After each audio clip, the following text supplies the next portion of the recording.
Pronto. Eu vou solicitar para quem estiver presente para colocar o nome no chat, se puder, só para ficar gravado na translação da gravação, tá bom? Posso começar, Gabriel? Pode começar.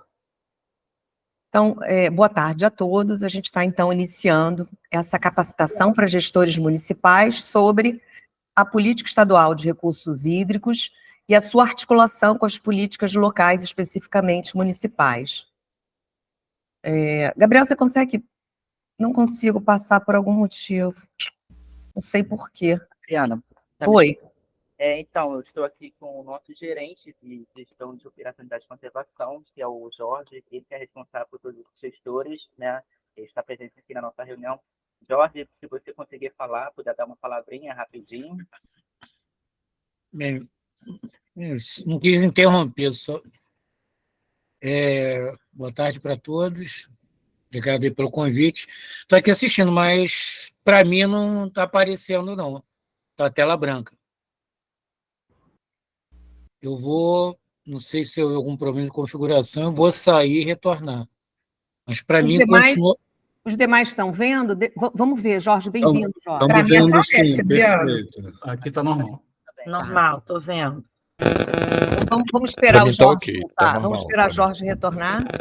Não, pode seguindo. Eu vou sair, eu vou entrar por outro navegador. Porque às vezes o Meet tem uns problemas ultimamente, eu tenho visto isso com o Edge da Microsoft. Tá. Vou sair e vou entrar pelo Microsoft. Tá. Peraí, entrou. Que bom. Foi. Que ótimo. Então, vamos iniciar, né? Podemos? Sim. Podemos. Então, vamos. Deixa eu ver se eu consigo passar os slides na tela de apresentação, que eu não estava conseguindo. Então, a gente inicia aqui a nossa política estadual de recursos hídricos em 1999, com a aprovação da Lei 3239, a Política Estadual de Recursos Hídricos, e ela prevê, dentre seus objetivos, de promover a harmonização entre os múltiplos e competitivos usos da água e a limitada e aleatória disponibilidade desse recurso temporal e especial, de modo a promover a articulação entre União, estados vizinhos, né, quando você tem um curso hídrico que atravessa mais de um estado, municípios, usuários, a sociedade civil organizada, visando, então, essa integração de esforços para solucionarmos os problemas de gestão de recursos hídricos regionais, tá? Não consigo passar o slide, engraçado isso, então vamos assim mesmo. Tá. Então, a gente tem a gestão integrada de recursos hídricos, ela também tem, na mesma lei, a previsão no artigo 41, que na implementação da política estadual de recursos hídricos, cabe aos poderes públicos dos municípios promover a integração da política estadual de recursos hídricos, dos planos de bacia, tá? Com as políticas locais referentes a saneamento básico, uso e ocupação de solo, preservação e conservação ambiental, controle ambiental, recuperação de áreas degradadas, meteorologia, enfim, né? Todas essas políticas setoriais que, de alguma forma, tangenciam a gestão de recursos hídricos, né? Então, só tirar aqui pronto, isso vai melhorar. Então, para vocês verem, o que eu queria demonstrar aqui no começo dessa capacitação para vocês, é que a legislação, ela é bastante clara ao afirmar a importância de que a gestão de recursos hídricos esteja articulada às demais políticas locais relacionadas aos diferentes setores, né? Então, se você tem um licenciamento ambiental, esse licenciamento ambiental, ele deve estar devidamente articulado com o plano de bacia daquela região hidrográfica na qual a atividade que você estiver licenciando está inserida, né? Então, a gente diz que a gestão ela é integrada porque, dentre as diretrizes da política estadual, e a nossa política estadual ela segue a Política Nacional de Recursos Hídricos, que é de 97, a nossa lei ela foi aprovada em 99, quando ela elenca entre as suas diretrizes a descentralização da ação do Estado para a gestão de recursos hídricos por região de bacia hidrográfica, né? Então, a gestão de recursos hídricos ela é feita pela bacia hidrográfica, e no estado do Rio de Janeiro a gente tem 9 regiões hidrográficas, tá? A gente aqui vai fazer uma apresentação sobre a região hidrográfica da Baía de Guanabara, e na nossa segunda parte da nossa capacitação, a gente vai falar dos investimentos realizados pelo Baía de Guanabara e pelo Guandu. Então, nós temos 2 regiões hidrográficas aqui que a gente vai mostrar como é que a gente vem aplicando os recursos que são cobrados pelo uso da água nessas 2 regiões hidrográficas, tá? A gente tem a integração e a harmonização entre si da política relativa aos recursos hídricos, e quando a gente fala da política, a gente inclui aqui todos os instrumentos dessa política, inclusive os planos de bacia, com as políticas de preservação e conservação ambientais, controle ambiental, recuperação de área degradada, meteorologia, e a articulação do planejamento de uso e preservação dos recursos hídricos com os congêneres nacionais e municipais, né? Então, se houver alguma legislação, alguma política pública municipal que trata de gestão de recursos hídricos, essa política ela tem que estar devidamente harmonizada, né, articulada com esse planejamento da região hidrográfica, que é o plano de bacia, e do Estado, que é o Plano Estadual de Recursos Hídricos. Esses são os instrumentos que a gente opera na gestão de recursos hídricos. A gente tem o Plano Estadual de Recursos Hídricos, que a gente está fazendo a revisão, né, dele agora. A gente tem o Programa Estadual de Conservação e Revitalização de Recursos Hídricos. A gente tem os planos de bacia. Então, no caso aqui, a gente vai falar do plano de bacia da Baía de Guanabara, né, dessa região hidrográfica 5.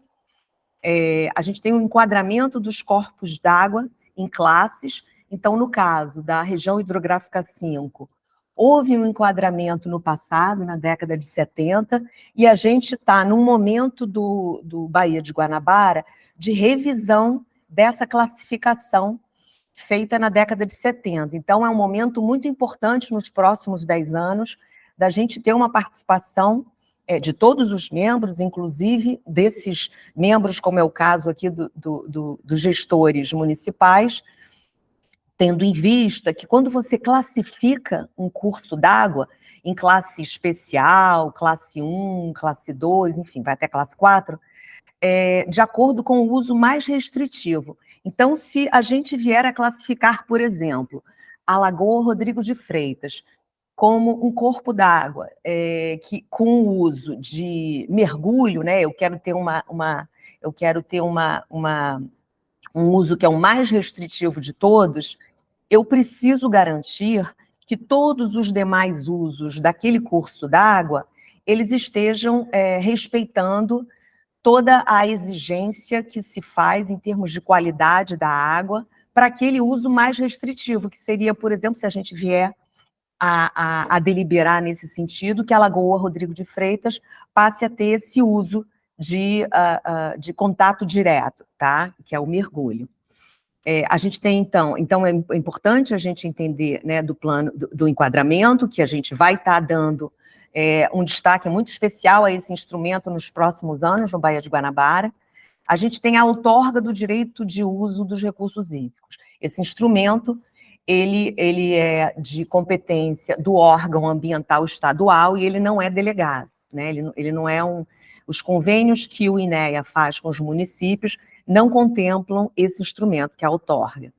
A cobrança aos usuários, ou seja, há alguns usos feitos sobre a água bruta, a água que é retirada dos corpos hídricos, ou lançada nos corpos hídricos, porque há o uso também do uso do corpo hídrico como um espaço onde a gente vai lançar efluentes, que é cobrado, esse uso é cobrado, tá? É a partir da cobrança do uso da água que a gente tem recursos para investir na quantidade e qualidade de água da nossa região hidrográfica, tá?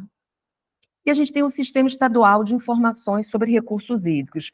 Eu queria aproveitar o momento para dar um destaque aqui sobre uma peculiaridade da nossa lei estadual, que ela prevê que os nossos planos de bacia, eles contemplem como parte integrante desses planos, os planos de manejo de usos múltiplos da lagoa ou laguna, quando existe a existência dessas, né? Então, a nossa região hidrográfica 5, ela contempla sistemas lagunares de Maricá, do CLIP, né, que a gente chama de CLIP, que é Itaipu e Piratininga, sistema lagunar da Lagoa Rodrigo de Freitas e o sistema lagunar de Jacarepaguá, né, das lagoas Jacarepaguá, Barra, etc.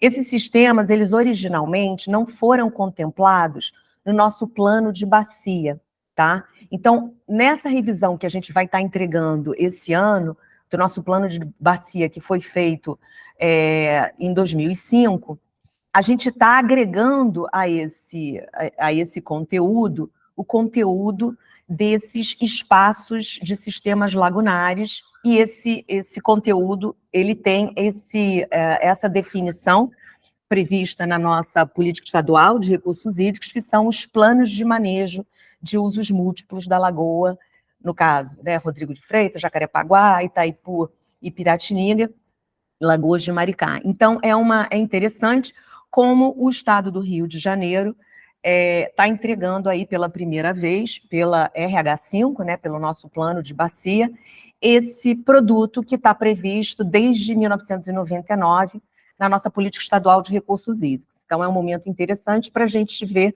se a gente consegue avançar em uma das diretrizes da política estadual de recursos hídricos, que é a articulação entre gestão de recursos hídricos e gestão costeira, tendo em vista que esses espaços estão 100% localizados no que a gente entende como zona costeira, né? Eu queria chamar também a atenção para gestores municipais de que, após aqueles grandes desastres havidos em 2011, em Petrópolis, houve uma alteração do Estatuto da Cidade, né, a Lei 10.257, que é de 2001. Em 2012, ela foi alterada, passando a incluir esse artigo 42A, que dispõe que que o plano diretor de município, dos municípios incluídos no Cadastro Nacional de Municípios com Áreas Suscetíveis à ocorrência de deslizamentos, de grande impacto, inundações bruscas ou processos geológicos ou hidrológicos correlatos, e isso são todos os municípios da RH5 estão contidos nesse cadastro, tá? Inclusive o Rio de Janeiro, você passa a prever no parágrafo 2º desse artigo que o plano diretor ele precisa ser compatível com as disposições dos planos de recurso hídrico, no caso específico, né, que é o plano de bacia da Baía de Guanabara, né, do Comitê da Baía de Guanabara, nosso plano de bacia, tá? Então, isso é uma disposição importante, que poucos gestores têm atenção a isso. Então, toda vez que há uma revisão do plano diretor, de qualquer um desses municípios, houve agora, né, a revisão do plano diretor do Rio de Janeiro, esse plano diretor, essa revisão, ela tem que se adequar ao que está disponível como diretrizes dos planos de bacia na região hidrográfica onde esse município está inserido, tá? Então, agora eu vou passar a falar um pouco de como é que é a nossa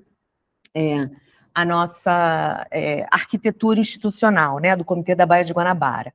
O comitê ele é responsável pela gestão de recursos hídricos na sua região hidrográfica. No caso da Baía de Guanabara, a região hidrográfica do nosso comitê, você tem ali a composição dela, né? Nós temos 45 membros que compõem o plenário, 1/3 desses membros é do poder público, estadual, municipal e federal, né? de usuários. Quem são os usuários? As grandes companhias de abastecimento, né, a SEDAI, todas as concessionárias, todas as atividades econômicas que utilizam a água, atividades esportivas, clubes esportivos, ok? Pescadores, né, agricultores, esses são os nossos usuários.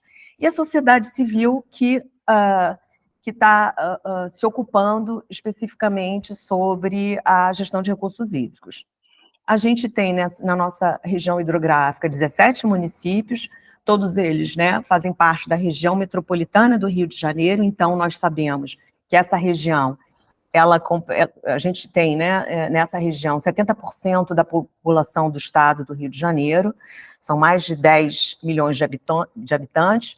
Nós temos o segundo polo econômico mais importante do Brasil, né? A gente tem cerca de os nossos desafios, né? Maior densidade demográfica do estado, maior produção industrial, e, em consequência disso, a gente tem grande pressão sobre os nossos cursos hídricos, né? A gente também acha importante sempre dar esse destaque da importância do nosso comitê, na nossa região hidrográfica, compreender uma região costeira muito importante, né? Tendo em vista que estamos na região metropolitana do Rio de Janeiro. Então, a importância da gente garantir a articulação entre a gestão hídrica e a gestão costeira, não só pela densidade demográfica e pela importância dessa concentração econômica, né, de produção econômica que a gente tem nesse espaço, mas de todos os ecossistemas e a pressão sobre esses ecossistemas, né? Então, por isso, a importância da gente promover a articulação entre a gestão hídrica e a gestão costeira. A região hidrográfica da Baía de Guanabara, a gente subdivide ela em 6 comitês. Então, a gente tem um subcomitê das lagoas de Itaipu e Piratininga, que está compreendido 100% no município de Niterói. A gente tem o subcomitê Maricá, que está 100% inserido no município de Maricá. A gente tem o subcomitê Leste, com todas as municípios inseridos ali, deixa eu ver se eu lembro todos os municípios do Leste, Cachoeira de Macacu, São Gonçalo, Magé, uma parte de Magé, Guapi, e está faltando um, estamos esquecendo de um dos municípios. Itaboraí. Itaboraí. Ah, não, Itanguá e Rio Bonito, né? Acho que agora estão todos aí. Subcomitê Leste, a gente tem uma parte do Rio de Janeiro, a gente tem uma parte de Magé, um pedacinho de Petrópolis, Caxias, Nova Iguaçu, Nilópolis, São João de Meriti, e estou esquecendo algum. Me ajuda, Gabriel? Nova Iguaçu já falou? Nova Iguaçu, Caxias, Nova Iguaçu, já. Rio de Janeiro. E um pedacinho do Rio de Janeiro. Está todo mundo dentro? Tá, né? E aí a gente tem o subcomitê Jacarepaguá, totalmente inserido no Rio de Janeiro, e o subcomitê Lagoa Rodrigo de Freitas, totalmente inserido no Rio de Janeiro. A gente subdivide o nosso trabalho em câmaras técnicas, né? Então, a gente tem câmara técnica de institucional e legal, câmara técnica de instrumentos de gestão, câmara técnica de saneamento básico, câmara técnica costeira, e a gente recém inaugurou uma câmara técnica de infraestrutura verde. Então, olha as carinhas ali dos integrantes da Câmara Técnica de Infraestrutura Verde na nossa primeira reunião. Ela foi uma Câmara Técnica que foi criada ainda como um GT, e aí a gente conseguiu transformar numa Câmara Técnica pela importância desse tema, né, para os recursos hídricos. E a gente tem reuniões a cada segunda-feira do mês, de 3h30 às 5h30, todos convidados. A gente está hoje aqui, junto com nessa capacitação de gestores municipais do Rio, contemplando aqui alguns membros dessa Câmara Técnica. A gente vem discutindo nesse espaço os investimentos feitos nessa rubrica, que a gente denomina infraestrutura verde. Então, para dar um exemplo para vocês de alguns projetos que a gente já executou, tudo isso está disponível no nosso site, tá? A gente entregou para a área da Lagoa Rodrigo de Freitas um projeto básico de recuperação das margens de um trecho do Rio Rainha. A importância desse projeto básico, eu vou chamar a atenção aqui para vocês, gestores. A gente teve outro dia uma demanda de um gestor de Nova Iguaçu para usar esse projeto básico para embasar, por exemplo, custos relacionados à recuperação de faixa marginal de proteção em outra área. Então, vocês vejam, às vezes um projeto feito para determinado espaço, né, território, ele pode ser aproveitado para outro território. Então, fica a dica, isso foi uma demanda que nos foi feita mês passado. A gente tem um projeto básico de recuperação do Canal das Taxas, em Jacarepaguá, e a gente tem um estudo muito interessante para a expansão de unidades de conservação no oeste da Baía de Guanabara. Então, é um estudo que a gente abrange ali uma área muito extensa. Então, é um estudo interessante que, se vocês também tiverem interesse, vale a leitura. Então, todos esses projetos foram feitos pela mesma empresa, uma empresa que, eu não vou falar o nome para não fazer comercial, mas que entregou produtos muito bons. Às vezes a gente quebra a cara com os nossos editais, mas esse edital aqui foi muito bem feito e ele rendeu ótimos frutos para a gente. A gente tem uns investimentos, né, em outras rubricas, como saneamento ambiental, monitoramento da água é um investimento que é muito importante para a gente, porque ele é um instrumento para a gestão de recursos hídricos, para a gente saber, né, se a gente está tendo melhoria ou se a qualidade da água está piorando, quantidade e qualidade da água, tá? A gente tem um investimento importante sendo feito na região da Lagoa Rodrigo de Freitas, que é a reforma da comporta, que vai iniciar no segundo semestre, da General Garzon. E a gente tem, então, para esse plano aqui que eu queria chamar a atenção dos gestores, um investimento que o Baía de Guanabara está promovendo para a elaboração do plano de manejo de unidades de conservação naquela subcomitê de Jacarepaguá, né, a Revis do Sertão Carioca. A gente tem outras contratações a serem realizadas, que eu não vou entrar agora no mérito, porque eu vou passar, então, para a apresentação eu vou fechar aqui a minha apresentação, tá? E a gente entra, então, na apresentação do Gabriel. Gabriel, se você já quiser ir projetando a sua apresentação, e eu tiro dúvidas agora. Abrimos, então, Beleza. o espaço para a gente tirar dúvidas sobre o que eu falei até aqui.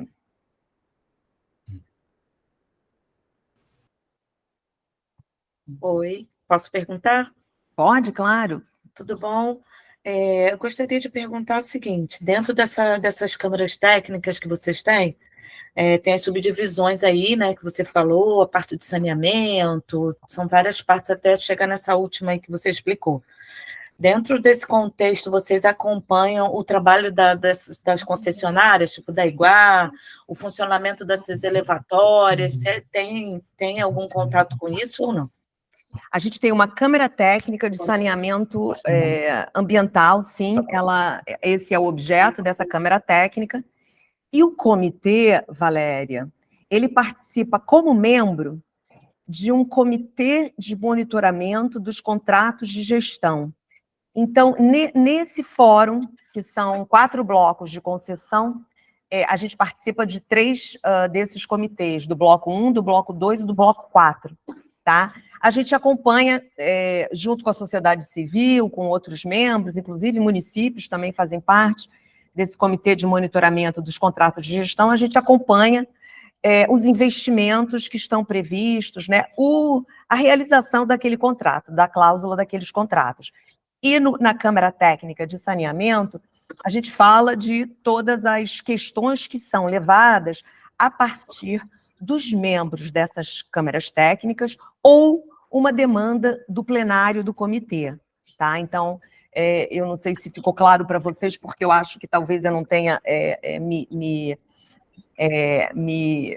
detalhado a operação do comitê. O comitê tem um grande plenário, com 45 membros, e é esse plenário que delibera todos os temas, né? É deliberado nesse plenário, e a gente é subdividido em plenários dos subcomitês. Então, pode haver uma demanda, por exemplo, de um subcomitê, né? Então, Jacarepaguá está preocupado se a Iguá está fazendo investimento que se comprometeu a fazer sobre, sei lá, o cinturão, né, que ela está construindo. Você pode tratar desse tema no plenário do subcomitê de Jacarepaguá, ou você pode provocar a Câmara Técnica para que todos os membros da Câmara Técnica de Saneamento acompanhem uma apresentação, por exemplo, que venha a ser demandada da Iguá. A gente tem caminhos que não são concorrentes, que são complementares para a gente tratar esses temas. Sim. Jorge? Ai, meu Deus. Jorge? Boa tarde. Bem, dentro do que você colocou, eu pergunto, para financiamento de projetos e tudo, e até a que ponto vai o trabalho do comitê com relação não propriamente, às vezes, a corpos hídricos, mas áreas úmidas. Por exemplo, brejos, alagados, pequenos lagos. Jorge, a gente entende, né, há essa compreensão no comitê, de todos os comitês, né, do Brasil, tem essa compreensão da importância da área verde para a disponibilidade hídrica, né? Então, a gente entende a importância de investir em projetos de reflorestamento, não só de faixas marginais de proteção, não só, né? Não que elas não sejam importantes, né? E aí, esses investimentos, o Gabriel vai falar de um investimento que vai ser feito no leste, em reflorestamento, em restauração ambiental, né? Que a gente chama. Então, sim, existe sim a previsão da gente investir não só em faixa marginal de proteção, né, que está ali do lado do rio, mas em outras áreas, inclusive áreas de recarga. Pode falar? Eu não sei quem levantou a mão, mas GUC. Opa, boa tarde. A resposta do Jorge já se encerrou, né? Já se encerrou, Jorge? Está satisfeito? Já, tudo bem. Então, vocês têm previsão de investir também em áreas úmidas, áreas de recarga? Temos sim. Por exemplo, né, esse plano de manejo é para uma área úmida, né? Inclusive, né? Mas sim, temos. A resposta é sim, tá? Sim.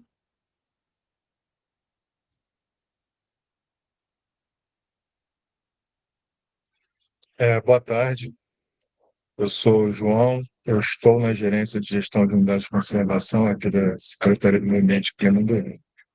Inclusive, estou acompanhando, participando aí da elaboração do plano de trabalho, do acordo de cooperação técnica, da execução desse projeto plano de manejo lá do Mosaico das Vargens. Adriana, deixa eu te perguntar uma coisa, algumas coisas que me chamaram a atenção. Vocês têm um projeto de recuperação do Rio Rainha, um de recuperação do Canal das Taxas, e tem um estudo para a criação de unidades de conservação na Zona Oeste. Expansão, tá? Não é de criação, isso. Isso são projetos que já foram executados e estão disponíveis no nosso site, né, para vocês consultarem.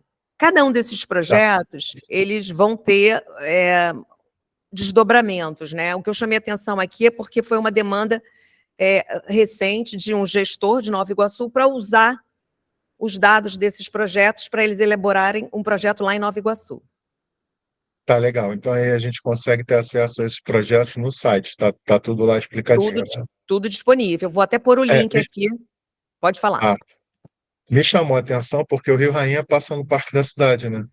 Então, assim, eu acho que aí é mais uma frente que a gente pode buscar uma colaboração, até nesse mesmo sentido que a gente tem feito no Mosaico das Vargens, não apenas em relação ao plano de manejo, né? Eu sei que tem umas tratativas já, por exemplo, em relação a projetos de educação ambiental, sinalização, para a área do Mosaico das Vargens. Aí seria legal também a gente pensar que a gente tem alguns projetos preparados para fazer a recuperação das margens do Rio Rainha dentro do parque. Aí, quem sabe aí a gente está apresentando para vocês avaliarem se é possível, porque a gente tem uma grande dificuldade de financiamento, né? Em geral, a gente consegue financiamento por medidas compensatórias. A gente sabe que nem sempre é tão fácil assim a gente conseguir aqui no âmbito da Secretaria do Meio Ambiente. Tá bom, então eu acho que está. E projetos de saneamento ambiental também, né? Por Isso. exemplo, e isso a gente conseguiria também pleitear em unidades de conservação, dependendo da área, a gente conseguiria também fazer essa. O Gabriel agora, eu vou tentar não entrar na apresentação do Gabriel. Gabriel, vou deixar você falar das exigências, né? E o tipo de restrição que a gente tem, João, a apresentação do Gabriel vai entrar mais detalhadamente, por exemplo, nos investimentos que a gente faz em saneamento, mas tem umas restrições para o projeto de saneamento por conta dos contratos de concessão, tá? Mas sim, investimos em projetos de saneamento, a gente tem chamado de projetos de saneamento rural, enfim. Às vezes não é em área rural, mas a gente usa esse termo para fugir mesmo, para que as pessoas entendam, não para a gente fugir de forma errada, né? Não é disso que se trata, mas para as pessoas entenderem que não é na área onde há concessão, né? Tá? Mas aí o Gabriel vai entrar no mérito desses investimentos, tá? Tá ok, muito obrigado, então. Abraço. Abraço. Mais alguma dúvida? Posso passar para o Gabriel. Então a palavra está com você, Gabriel.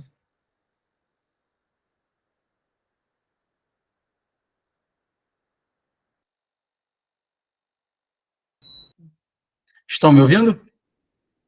Sim. Estamos Beleza. sim, Gabriel. Beleza. Tá passando aí minha apresentação para vocês? Sim. Sim. Tá certo. Eu acho que era compartilhamento de tela cheia. Só assim que dá para passar. Quando você coloca só no PowerPoint, parece que não passa. Vou aprender. Eu acho que é isso. Mas, enfim, queria primeiro agradecer, né, que essa é muito importante, essa cooperação, né, interinstitucional, assim, que né, a gente se ajudando e aprendendo um com o outro, isso é muito importante para a gente tirar esses instrumentos do papel e fazer o melhor trabalho que a gente pode. Eu vou passar um pouco pelo que a Adriana já falou, não querendo ser repetitivo, mas mais como uma parte prática dos instrumentos, né, e retornando um pouco para a realidade aqui, principalmente estadual, né, e não federal, dos rios estaduais, e como ocorrem esses fluxos, esses procedimentos e alguns projetos também. Desculpe aí a tabela, cheio de textos, mas eu vou explicar no passo a passo aqui. A coluna da esquerda aqui são os instrumentos de gestão já apresentados pela Adriana. Aqui no meio, algumas observações quanto à lei estadual, né, o que prevê a lei, e o que a gente faz na prática, né? Aqui tem o primeiro... Deixa eu levantar aqui. Como é? O Plano Estadual de Recursos Hídricos, né? Você nota isso desde a Constituição de 88, né? Você nota a diretriz, um movimento na busca da descentralização, tanto do poder decisório quanto de recursos, né? Então, os recursos estão cada vez mais na ponta. Não só poder decisório e recursos, mas também a geração de dados para a gente planejar, para a gente ter um melhor diagnóstico e prognóstico da nossa região, né? Então, aqui você vê que o plano estadual, ele é feito assim, considerando principalmente os planos de bacia das regiões locais.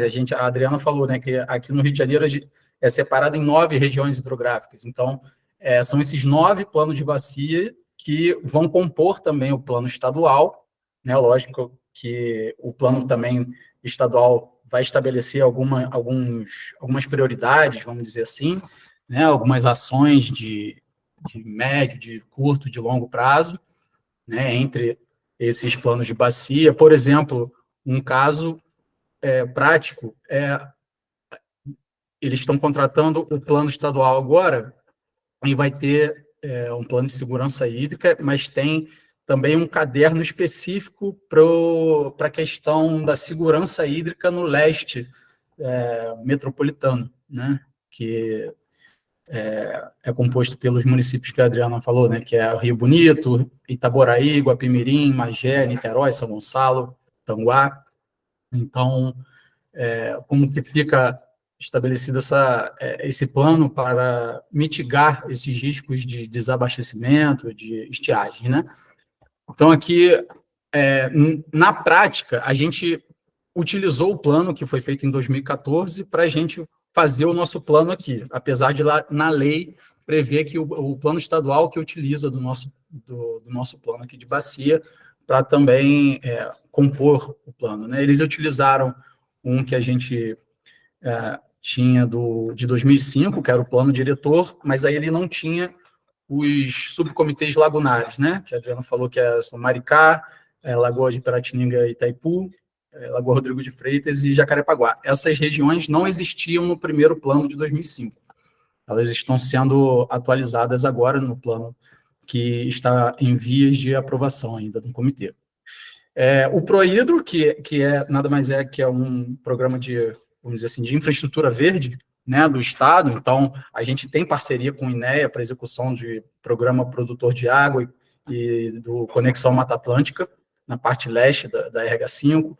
O plano de bacia, o diagnóstico, prognóstico e plano de ação feito sempre com a participação do comitê. Então, vem a sociedade civil, vem os usuários, vem o poder público dentro dessas oficinas e para agregar mais informação possível para a gente ter um diagnóstico prognóstico melhor, para a gente ter um plano de ação mais eficaz, né? O enquadramento, eu considero o enquadramento como vamos dizer assim, o instrumento mais complexo de ser posto em prática, sabe? Porque você nota em alguns casos que é muito difícil você implementar por conta de muitos interesses também, né? De usos prioritários, enfim, preponderantes que ali vão resultar. A outorga, que é a permissão do Estado para o uso da água, é avaliado e fornecido pelo INEA. A cobrança de uso, né? Aqui no Rio, o limite para você ter a outorga, você passar a ser cobrado financeiramente pelo uso da água bruta nos rios, esse aqui, 1,44 metros cúbicos por hora no superficial e 5 metros cúbicos por dia em água subterrânea. Tem como objetivo dotar a água de valor econômico, né, mas também financiar. Isso é até uma questão interessante, porque tem um livro chamado Cobrança pelo Uso da Água, que o autor faz diversos estudos sobre a cobrança da água, diversos estudos de caso, né? E ele põe basicamente duas perspectivas. Assim. Uma a gente vai utilizar o plano de bacia prevendo ações como um todo, e aí a gente faz essa cobrança no horizonte de planejamento com base nesse plano, para, vamos dizer assim, para quanto que a gente tem que cobrar do usuário, né, com base, né, na quantidade de usuários que a gente tem, na quantidade de água que eles captam, quanto que a gente vai cobrar deles para a gente ter essas ações previstas no plano implementadas. Essa esse é um ponto de vista da cobrança. O outro ponto de vista também pode ser o que o comitê pode fazer, né, e quanto que é esse custo da água para os usuários, para ser economicamente viável também as atividades deles, e fazer pequenas alterações com o tempo, né, a longo prazo, para a gente implementar o plano, executar o plano, né, tirar o plano do papel.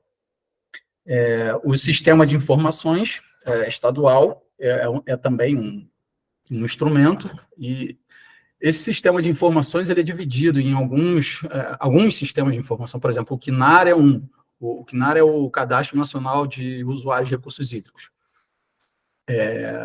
E tem outro, tem o do que é do federal, na verdade, só que aqui no Rio de Janeiro a gente utiliza, o INEA resolveu utilizar, contemplar, né, utilizar o OCNAR como referência para cadastro de usuários.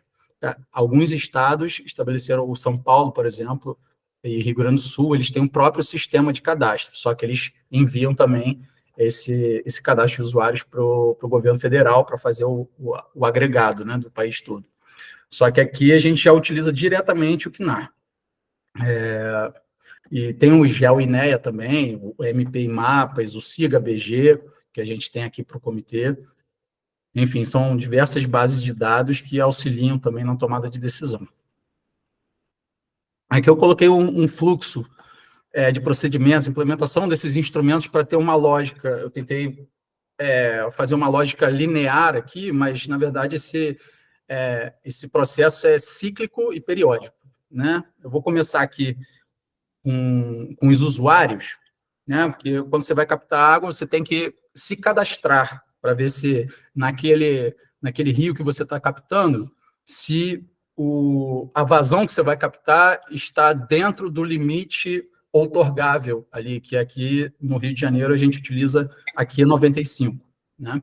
Então a gente, os usuários, eles informam, entram no CNAR, se cadastram, o INEA analisa esse cadastro, vê a vazão, vê o local que ele está captando, se a vazão está dentro da Q95, dados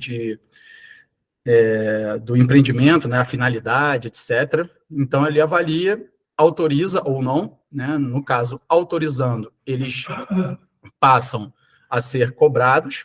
Aqui no Rio de Janeiro, aliás, aqui na RH5, o metro cúbico está 0,05 reais, ou seja, 5 centavos por ano, por metro cúbico, aliás, desculpa, e eles passam a pagar ao INEA. Só que essa cobrança ela é feita por região hidrográfica. Lembra que eu falei que são 9 regiões hidrográficas no Rio de Janeiro?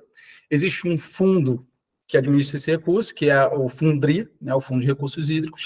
Esse recurso vai para lá numa subconta da RH5, né? Hoje já tem uma previsão legal desse recurso ser repassado automaticamente para as entidades delegatárias, né? Então, esse recurso vem para a GEVAP ou o consórcio Lago São João, né? Que são as duas delegatárias existentes no Rio de Janeiro.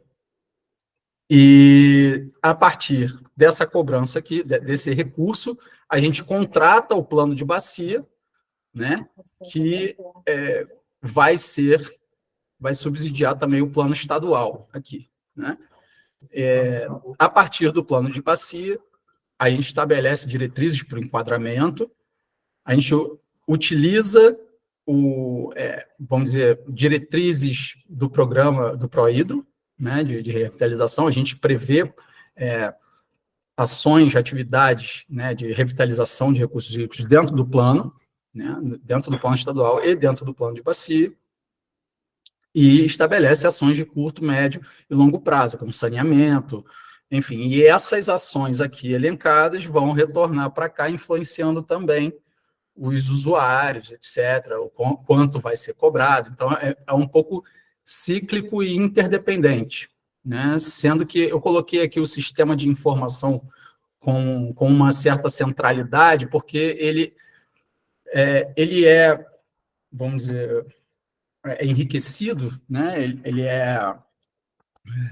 As informações vão ter eles descentralizadamente, né? Tanto os usuários, quanto a AGEVAP, quanto o Ministério Público, o INEA, enfim, vão gerar essas bases de dados que vão ser consultados em cada um dos instrumentos, nas fases de cada um dos instrumentos.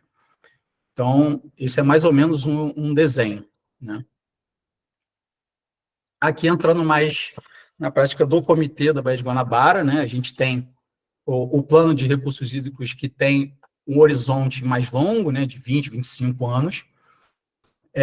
que é onde se faz o diagnóstico, prognóstico, plano de ação, é o que fazer, né?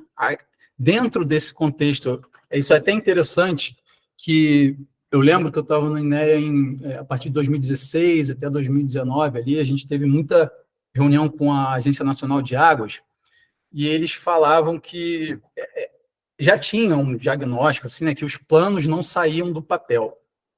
Né, a gente via aqueles planos tudo apoiando o monitor de computador, enfim, tudo na prateleira, né? E aí eles falavam que iniciaram um movimento de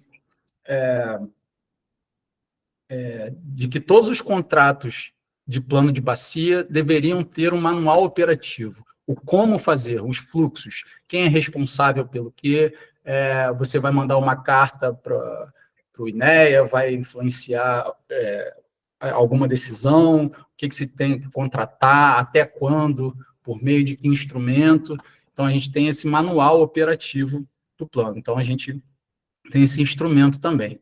E a gente tem esses dois outros instrumentos aqui, que são instrumentos de planejamento orçamentário do comitê, né? Também, tudo encadeando, né? A gente fez esse plano de recursos hídricos de agora, a gente acabou que a gente tinha um planejamento orçamentário do comitê durante o processo do plano de recursos hídricos, e esse plano acabou puxando esse planejamento orçamentário, né? E acabou refletindo, mas na teoria é esse o encadeamento, né? O plano, o manual operativo, que geralmente é de 5 anos, é um prazo mais curto, e desencadeando no PAP, que a gente chama, né? O planejamento de aplicação plurianual, com os programas, projetos que a gente vai desembolsar e realizar, né? E depois a gente tem ainda a programação anual de atividades em desembolso, o PAAD, que é daquele ano, a gente vai fazer o PAAD esse ano para o ano que vem. Então, a gente estabelece o PAAD de 2025 em 2024, que quais são os planos de contratação para o ano que vem. Agora, os projetos de infraestrutura verde, esses projetos são os que a gente já executou, né? Então, a gente já executou esse estudo técnico para subsidiar a criação de unidades de conservação de proteção integral no entorno da Reserva Biológica do Tinguá, né? No valor de 175 mil, vamos arredondar aqui para ficar mais claro. Também a demarcação de faixa marginal de proteção na laguna de Itaipu, através da implantação de marcos referenciados, valor de 75 mil. Projeto executivo de restauração florestal em APP no Canal das Taxas do Rio Rainha, no valor de 52 mil.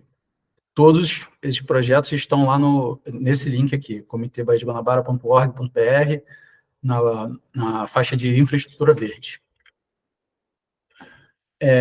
Os recursos disponíveis no PAP de 2025 para 2027 totalizam 19.371.517,08 centavos. A gente tem aqui, o PAP, como eu falei, é um pouco mais geral, né? São ações gerais que dentro de cada um desses programas aqui, cada uma dessas ações, existem atividades específicas dentro de cada linha dessa, né? Então, a estruturação de planos e projetos e intervenções, desenvolvimento de programas e projetos destinados ao PSA, que é pagamentos por serviços ambientais. Eu ia falar agora, mas vou entrar mais na frente sobre isso.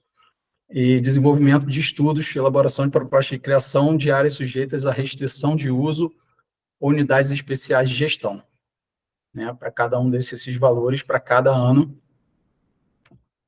estabelecido no PAP de 2025 para 2027. Aí que são uma lista de algumas ações que a gente, atuais, né, que estamos, algumas tomando já iniciativas, outras a gente aguarda alguns movimentos de outras instituições também, como esse caso aqui de pagamentos por serviços ambientais em Cachoeira de Macacu, que é o PSA. A gente, o comitê, ele... Não, vou botar assim, o órgão gestor, o INEA, ele não pode colocar o dinheiro diretamente na conta do produtor, né? O PSA, né? O que é o pagamento por serviços ambientais. Então, ele está usando da entidade delegatária e do comitê para fazer esse recurso. Já tem lei prevendo esse aporte de recursos, essa possibilidade, né, de a gente fazer um chamamento público e cadastrar esses produtores rurais, e a partir da conversão tecnológica da produção dele, ou da revitalização de alguma área, ou de conservação de alguma área florestada, a gente vai dar esse incentivo anual para ele. Na época, a conta estava batendo acho que R$ 2.000 por ano, algo assim, nesse sentido. Só que essa modelagem ainda está sendo feita, esse projeto está desde 2020 sendo debatido, só que a gente precisa de uma movimentação do INEA e das CEAs para eles contratarem a unidade executora local, que seria como se fosse uma gerenciadora que faria essa mobilização local com os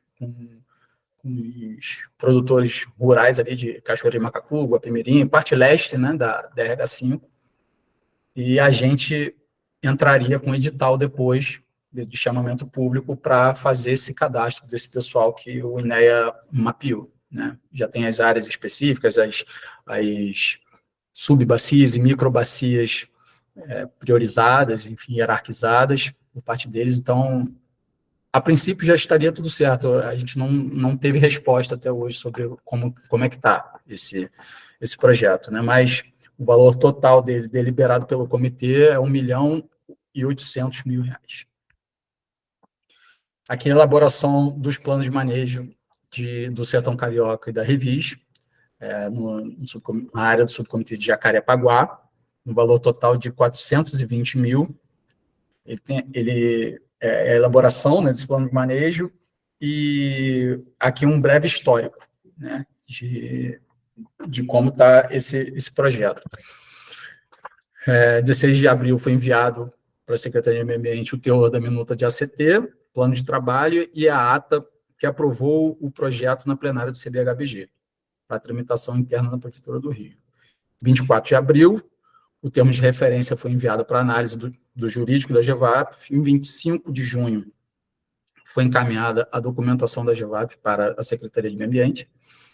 E no dia 2 de agosto, agora, a minuta de ACT foi encaminhada para análise jurídica da Procuradoria-Geral do município. A fase atual é que a atualização do termo de referência, conforme apontamentos do jurídico da GEVAP, e aguardando retorno da Secretaria quanto à análise da documentação e do acordo de cooperação técnica. Também estamos em elaboração dos planos de manejo da sub-região leste, né, da Baía de Guanabara. O comitê destinou 3 milhões para esse fim. Então, a gente está no processo de mapeamento e hierarquização agora com os municípios. Eles têm enviado os arquivos em KML, né, KMZ. A gente está propondo critérios e conversando sobre isso para decidirem quais são as unidades de conservação que vão ser contempladas nesse plano de manejo. A ideia é que a gente faça uma contratação para um bloco inteiro de municípios, né? Então, cada município vai ter uma unidade de conservação escolhida, vamos dizer, mas hierarquizada, né? A gente hierarquiza as unidades de cada município e as primeiras colocadas, vamos dizer assim, participam dessa contratação, né? Vai ser uma contratação única em bloco. Delimitação física dos limites de áreas de conservação com implantação de marcos referenciados na área de Jacarepaguá. O valor que o comitê deliberou foi R$300 mil. E a restauração ambiental também, que é um projeto que ainda está sendo, vamos dizer assim, estruturado, porque a gente precisa... A ideia é que a gente hierarquize as microbacias e subbacias. Subbacias a gente já tem mais ou menos hierarquizada no plano que a gente fez, mas a gente precisa hierarquizar as microbacias para a gente definir as intervenções. A ideia é integrar as linhas de drenagem, de infraestrutura verde, de resíduos, de saneamento e fazer como se fosse um projeto modelo para a gente recuperar aquela bacia. Claro que entram aí alguns critérios, por exemplo, de importância para o abastecimento público, né? Áreas de interesse de preservação de manancial, enfim, áreas que podem gerar mais resultado, vamos dizer assim, integrando também com os pontos de monitoramento, que a gente já monitora, são 98 pontos, e, enfim, a gente escolher essas áreas conforme as atividades do comitê também. E, a princípio, é isso. Dúvidas?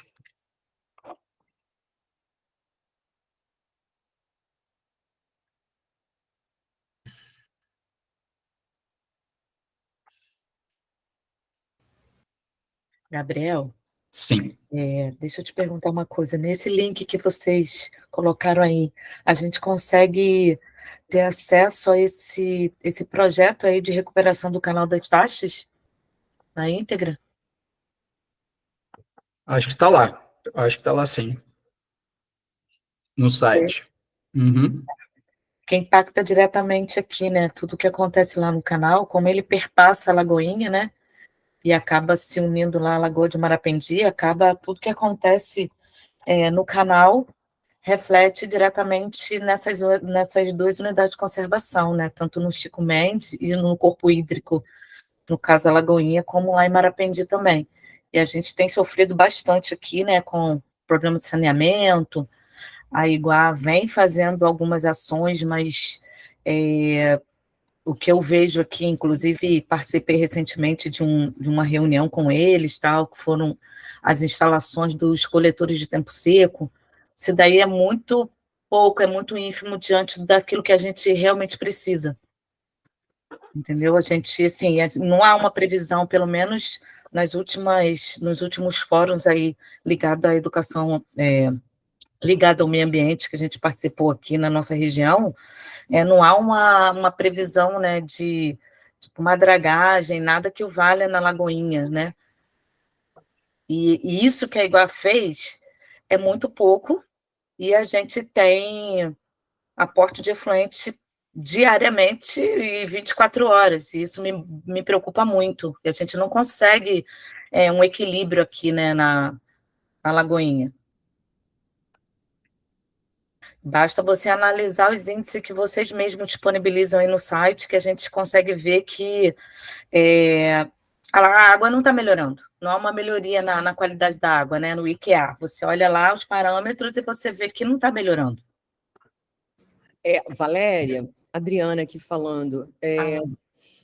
Os investimentos aportados pela Iguá ainda são muito acanhados para o tamanho do desafio daquele sistema lagunar, né? Então, assim, eu não vejo que nem nos próximos, 12 meses a gente vai ver resultados assim tão expressivos como a gente acompanhou no Lagoa Rodrigo de Freitas, por conta de, na Lagoa Rodrigo de Freitas, a gente ter o cinturão, sabe? Sim. Então assim, é diferente, são realidades muito diferentes. Talvez com a construção do cinturão que está prevista no contrato, a gente comece a perceber ali algum avanço, né? Desculpa, gente, eu até projetei aqui porque eu achei que faltou a gente mostrar aí o tamanho do nosso desafio, né? Todos os subcomitês do leste, olha como é que o leste é enorme, né? O azul é o oeste é onde a gente tem maior conflito por uso de recurso hídrico, e os lagunares, em tese, seriam áreas assim de um desafio assim num nível né, um pouco abaixo dessas duas outras sub-regiões, tá? Mas voltando ali a Jacarepaguá, Valéria, nesse link que a gente deixou aí para vocês, tem toda a descrição do debate para a construção daquele produto, tá? Então, se há consultas, elas estão ali disponíveis também, tá? E para Jacarepaguá, Barra e Jacarepaguá, né? A P4, eu acho o seguinte: a gente vai começar a ver algum avanço quando, e aí impacto, né? Espero que positivo, mas claro, né? Sempre que há uma dragagem, os riscos são enormes também, quando a dragagem começar, né? Porque o que a gente tem de previsão é de que, começando a dragagem, em tese, a gente consiga melhorar o fluxo do oceano para dentro das lagoas, né? Mas isso quem viver verá, né? Porque os impactos também podem né, ser negativos, a gente vai ter que observar. A construção do cinturão, isso são aí, sei lá, 5 anos, né, de construção, e o que aconteceu imediatamente com a entrada da Iguá, que eu acho que foi um componente, digamos assim, de impacto negativo, foi que com a entrada da concessionária, houve o desmantelamento daquela UTR, que, mal ou bem, ela trabalhava em prol da Lagoa, né? E ela foi... UTR Unidade de Tratamento de Rio, tá? Você sabe disso, né, Valéria? Então, assim, se havia algum, digamos assim, aspas, tratamento de efluentes naquela área ali perto da península, né? Hoje não há, porque ela foi desmantelada. E não há nenhum investimento naquela área para dar conta daquele impacto até o momento. Então, eu acompanho bem aquela área de Jacarepaguá e eu não vejo como, assim, num curto espaço de tempo, os investimentos previstos pela concessionária, igual, poderão reverter em benefícios assim tão imediatos. Não acredito, porque ali o passivo é enorme, né, gigantesco, e para a gente dar conta daquele passivo não é a monta que está prevista para os próximos 3 anos. Tá? Sim. Agora, a pergunta que você tinha feito originalmente, sim, estão todos os documentos relacionados àquele produto disponíveis ali nesse link, tá? Tá bom, obrigada. Nada.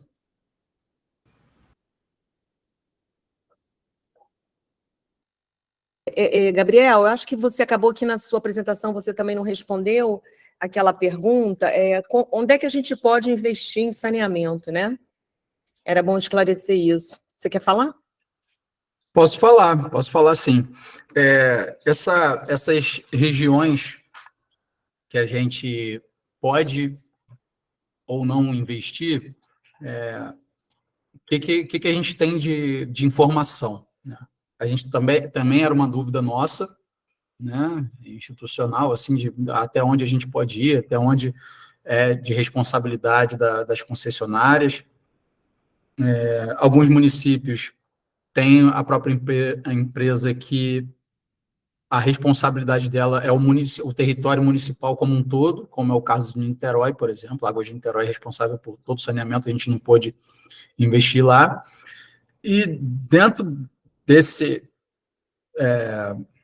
dessa lógica das concessionárias agora, a partir de 2021, a gente contatou tanto a Iguá quanto a Águas do Rio e que eles falaram para a gente que eles estavam utilizando o plano diretor para mapear essas áreas, onde for área rural, né, caracterizada no plano diretor pelo município, onde for área rural, eles não entram. Então, é ali onde a gente vai entrar.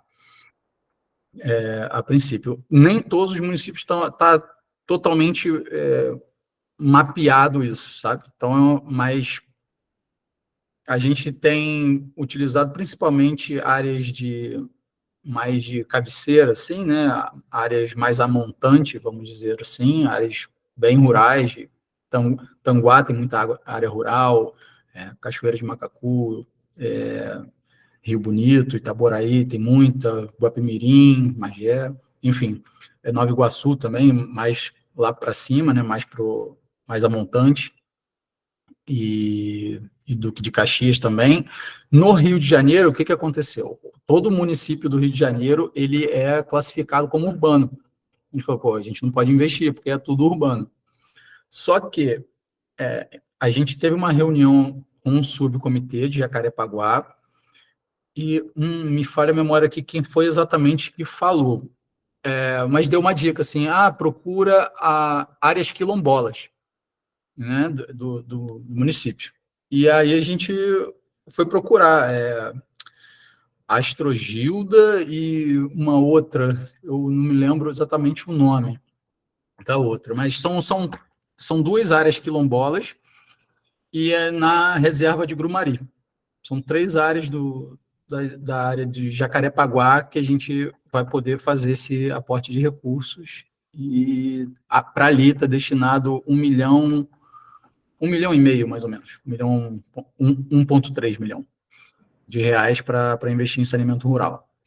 Entendeu? E aí, Então, respondendo ao João, né, na Lagoa Rodrigo de Freitas, né, na bacia drenante da Lagoa Rodrigo de Freitas, que está incluindo ali o parque da cidade, a gente não tem capacidade de investir em saneamento, né, porque toda essa área é área concessionada. Então, a gente tem essa restrição é uma leitura do Ministério Público sobre o investimento de um recurso público, que é a cobrança, né, é um recurso público, na mesma rubrica que está prevista lá no contrato de concessão de saneamento básico no nosso território. Então, é uma restrição, né, para a gente investir em saneamento. Há também um avanço, né, nesse instrumento da cobrança, que houve no passado uma exigência de que nós investíssemos 70% de tudo que era relacionado à cobrança da área do saneamento, né, então, tudo que era cobrado de uma empresa de saneamento, 70% disso obrigatoriamente tinha que ir para saneamento.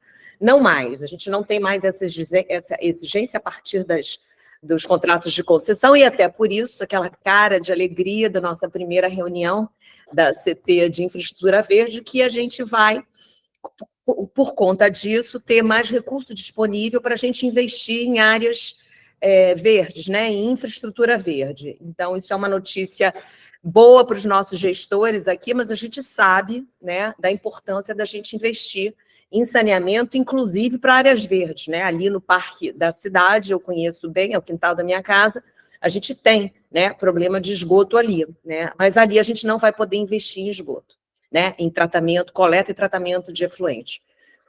Então, é um problema. É uma restrição, né? Não é um problema, eu digo até que é uma solução, é um problema da concessionária.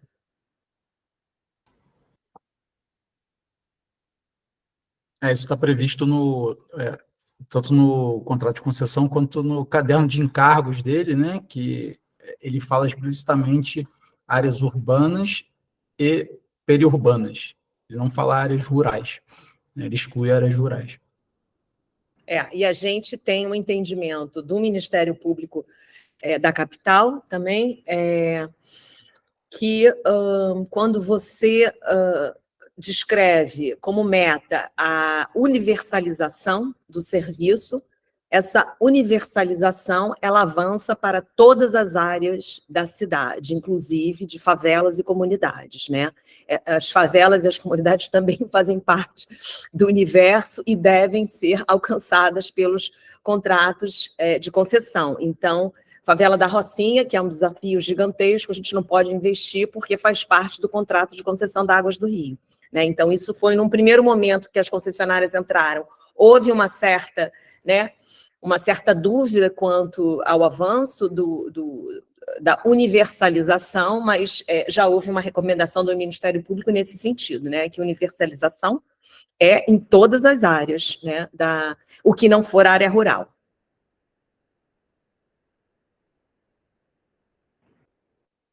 Carlos, mais alguma dúvida?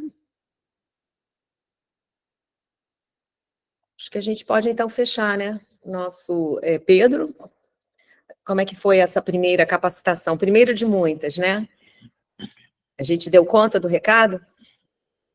Pode falar, Jorge, pode falar. Desculpa, eu não tinha visto a sua Não, mão. é perguntar aos gestores mesmo, ninguém tem pergunta nenhuma, gente. Depois que isso aí, é claro, o pessoal deu uma pincelada sobre um assunto muito extenso. O pessoal não tem mais dúvida, formas de captação e outras Jorge, coisas.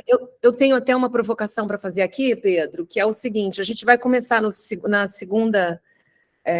Já entramos, né, no segundo semestre, mas mais para o final do segundo semestre, a partir de outubro, novembro, a gente vai começar a construir, né, Gabriel? Acho que é importante a gente já fazer aqui uma provocação aos gestores municipais do Rio, uma construção coletiva, todo mundo ajudando, para mapear riscos na RH5, o nosso plano de gerenciamento de riscos na região hidrográfica 5, que é esse mundão que vocês estão vendo aí, né? E a gente vai contar com a colaboração aí, com certeza, né, dos nossos gestores municipais que sabem perfeitamente bem de todas as fragilidades, né, desses territórios. Então, a gente vai criar grupos por sub-região para a gente ir ajudando quem quer, né, a empresa que venha a ser contratada para fazer esse plano de gerenciamento de risco, para a gente ir levantando os riscos dos territórios. Pode falar, Mário?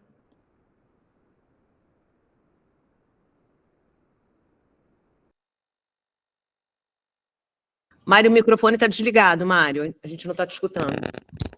Ai, perdão.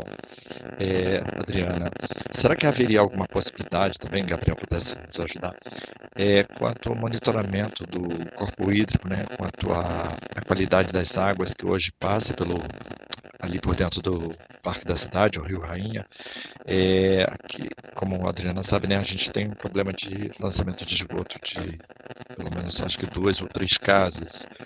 Então, era interessante a gente pudesse ter, talvez, de repente, talvez um monitoramento. Não sei se teria essa possibilidade. Mário, a gente tem monitoramento no Rio Rainha, aquela atividade que a gente fez lá no parque com as crianças, o terceiro encontro com as crianças, a gente vai mostrar para elas o resultado desse monitoramento.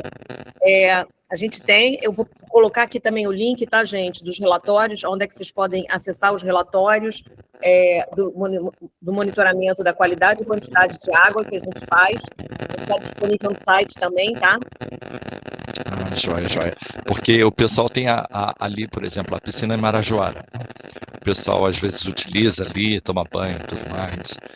Então, há uma preocupação das pessoas fazerem uso daquelas águas ali talvez fosse bacana, Mário, a gente fazer uma placa com um QR Code para que as pessoas apontem o celular e vão para o resultado da nossa coleta. Pode ser interessante para você ajudar, né, o gestor a sinalizar que a água ali não está em condições, né, de contato primário, né, que é o que a gente chama mergulho, não está, tá?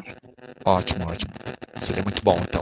Então, depois a gente pudesse falar aí no privado, né, sobre isso, eu te agradecer. Tá bom? Obrigado. Tá ótimo.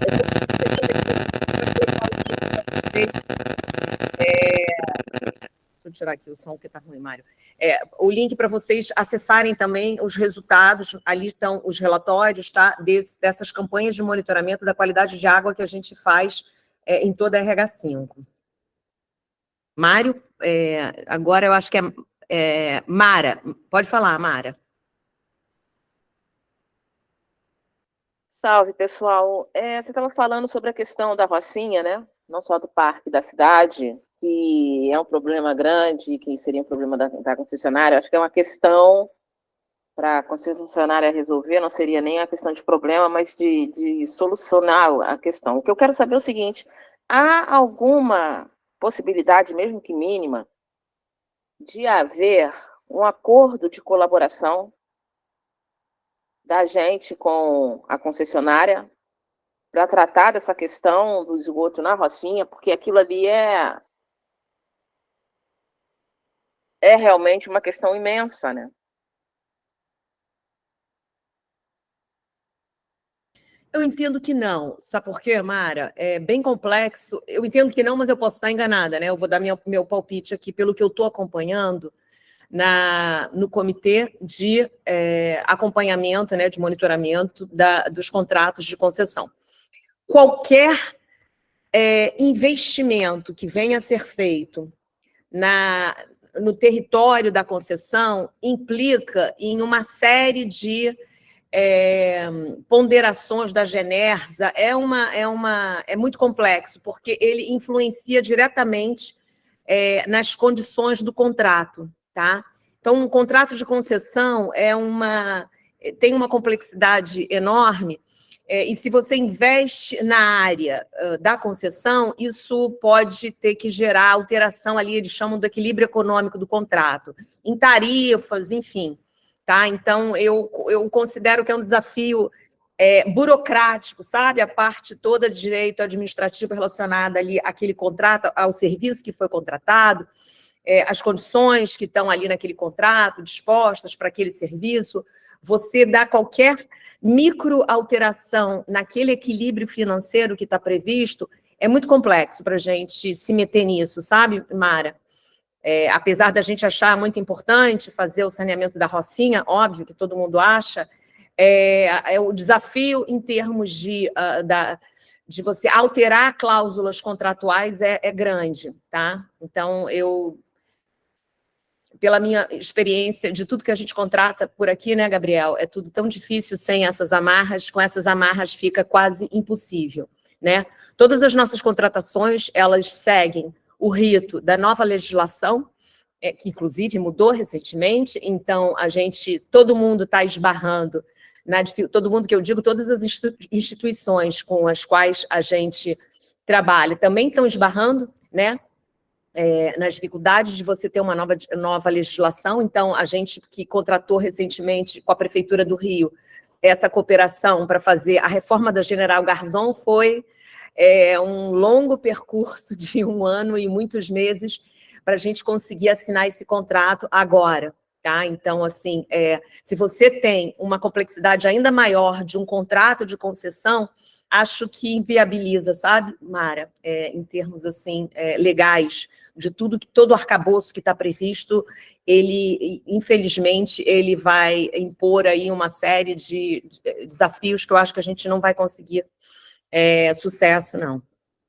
Eu postei, gente, aqui no nosso chat, o link para os relatórios do monitoramento de água nos cursos hídricos de toda a região hidrográfica 5. Aí vocês vão lá no mapinha e vejam onde está.